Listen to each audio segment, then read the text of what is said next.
Saya nak cerita pasal rumah pusaka lah yang saya tengah duduk sekarang. Ui, okey. Okay. Saya duduk kat rumah pusaka suami saya lah. Kira arwah nenek suami saya. Sedangkan rumah ni dekat suami. Ui, beruk babi. Okey. Boleh. Teruskan. Rumah pusaka ni diserahkan kepada suami saya lah selepas arwah ayah mertua meninggal. Mungkin itulah kiranya. Ini kami duduk kat rumah pusaka ni dengan 4 orang anak dan saya dan suami lah. Kejadian ni berlaku masa saya mengandungkan anak nombor 4. Okey. Saya selalu setiap kali maghrib saya akan dengar bunyi orang berjalan menggunakan loceng kaki. Okey, alright. Okey.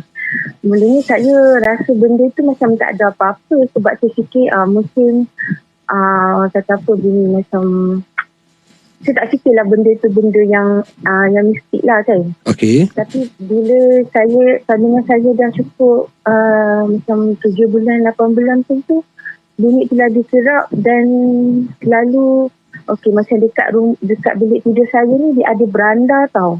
Alright. Beranda. Dekat beranda tu arwah ibu mertua saya letak barang-barang macam kenduri. Kan orang zaman dulu kan kenduri kan direwang kan. Okey. Ada perik-perik besar macam teri-teri sesenduk kuali. Okey, tahu. Benda ni terjadi lepas saya bersalin. Lepas saya bersalin dekat dalam pantang. Ibu saya datang jaga dekat rumah ni lah. Saya dengar kerap saya dengar bunyi orang angkat periuk tu tinggi-tinggi hempas.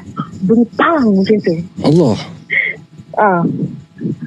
Dan bila benda tu berbunyi je, saya dengan suami terkejut lah. Macam siapa yang hempas barang kuali periuk dekat belakang. Lepas tu suami saya pergi intai lah, takut terompak ke intai tengok tak ada apa-apa. Okay. Lepas tu malam ini tu saya tengah menggigil. Ini tu saya tengah menggigil sebab benda ni kerap berlaku lah. Sampai sekarang lah benda berlaku lagi. Okey. Oh, sampai sekarang Ya, sampai sekarang. Uish. Lepas tu 2 hari lepas bunyi tu, saya dengar bunyi orang mencangkul kain pukul 10-11. Orang cangkul tanah bunyi cak. Kan kalau orang cangkul tanah kan dia ada macam bunyi kan. Betul. Dia bunyi cak. Saya macam cakap dengan suami, abang siapa yang cangkul tanah rumah kita tu. Lepas tu saya intai lah dekat tingkap. Memang tak ada apa-apa, tapi bunyi tu ada. Oh, okey. Lepas tu masa umur anak saya yang bongsu tu umur 9 tahun, kami kerap diganggu lah. Kadang-kadang bunyi orang macam bunyi orang buka air shower dekat dalam bilik air. Dan paling kerap bunyi orang loceng kaki lah. Selalunya loceng kaki tengah malam. Saya rasa macam benda tu mencabar. Bila saya baca, lagi dia cabar saya. Lepas tu ada sekali tu saya macam benda ni dah kerap berlaku. Saya suruh dengan suami saya kata, abang, apa kata kalau kita panggil ustaz? Kita panggil lah ustaz Darul Syifa yang dekat Melaka ni kan. Darul Syifa tu pagar rumah dan dia kata rumah ni sebenarnya dia kata ada satu saka yang tak bertuan. Dan saka tu sampai jadi penunggu dekat rumah ni. Lepas tu saya tanya ustaz tu apa yang dia kata seorang perempuan kakinya diikat dengan rantai besi. Oh, okey. Okey. Bila dia berjalan, dia seret, bunyi seretan tu sebenarnya yang berbunyi, bukan loceng kaki. Jadi saya macam saya berubat dekat ramai ustaz, even dengan ustaz sampai saya bayar ustaz tu.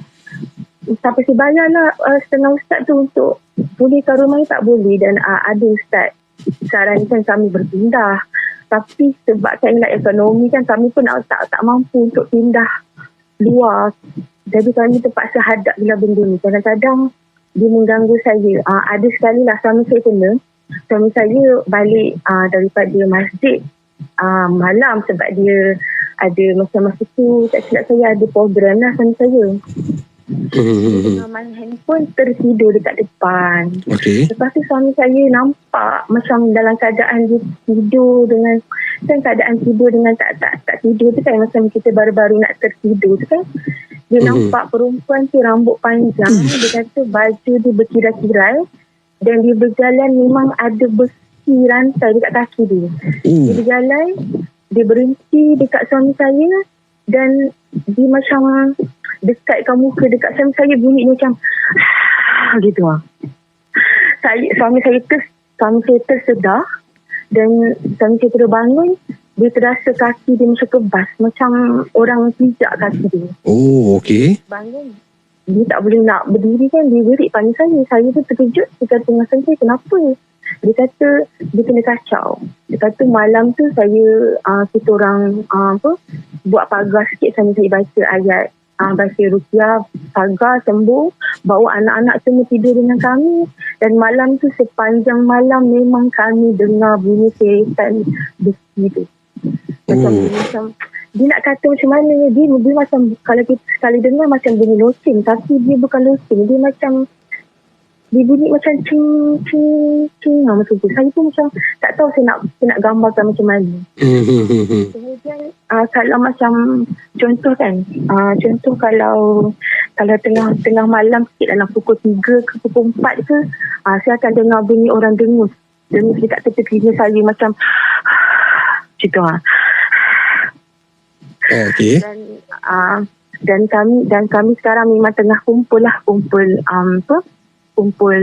duit untuk pindah keluar daripada rumah ni. Tapi setiap kali bila kami cakap nak keluar daripada rumah ni kan, mesti anak-anak kami sakit, demam sampai mengganggu sekolah diorang sampai 2-3 minggu demam. Pergi cek doktor tak ada apa-apa.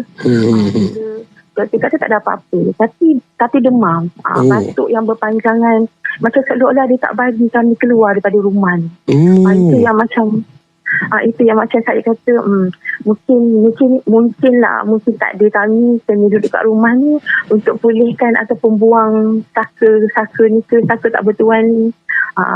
Jadi itu je lah cerita saya sebenarnya. Sebab saya tengah cerita ni saya seram juga. Saya yang dengar ni lebih menyerangkan ni. Biar betul berani awak call duduk dalam rumah tu. Betul, sebab saya duduk kat rumah ni dah lama. Bila benda tu dah biasa berlaku dekat saya. Bila saya dengar macam bunyi loceng ke, saya akan bawa. Ni sekarang ni saya dengan anak-anak akan duduk kat dalam bilik. Macam suami saya imam masjid kan. Jadi saya akan tunggu dia balik masjid, baru saya akan beranilah. Sampai keluar, sekarang ni pun keluar. Ya, sampai sekarang dia mengganggu kami lah. Kadang-kadang saya tengah masak dekat luar kan, saya rasa macam ada orang diri kat belakang saya. Ingatkan anak saya, bila saya toleh tak ada orang. Okey. Macam tu. Kat rumah ni. Lepas tu kalau macam saya solat ke kan, selalu saya solat tu akan terganggu lah. Terganggu tu macam saya tiba-tiba terfikir benda tu, macam tu dia terganggu solat saya. Saya kena ulang solat saya berkali-kali. Macam tu lah. Dia tak kira masa, dia akan ganggu kami sampai kan kami cakap dengan ustaz tak boleh buang terus ke. Kami sangguplah kumpul duit, bayar berapa pun kami tak susah. Yang penting benda tu tak ganggu kami. Tapi yelah, orang kata apa, pulih ke tak pulih ke tu semua Allah yang tentukan kan. Jadi kita terpaksa hadap je lah, sebab dia pun makhluk Allah juga kan. Betul.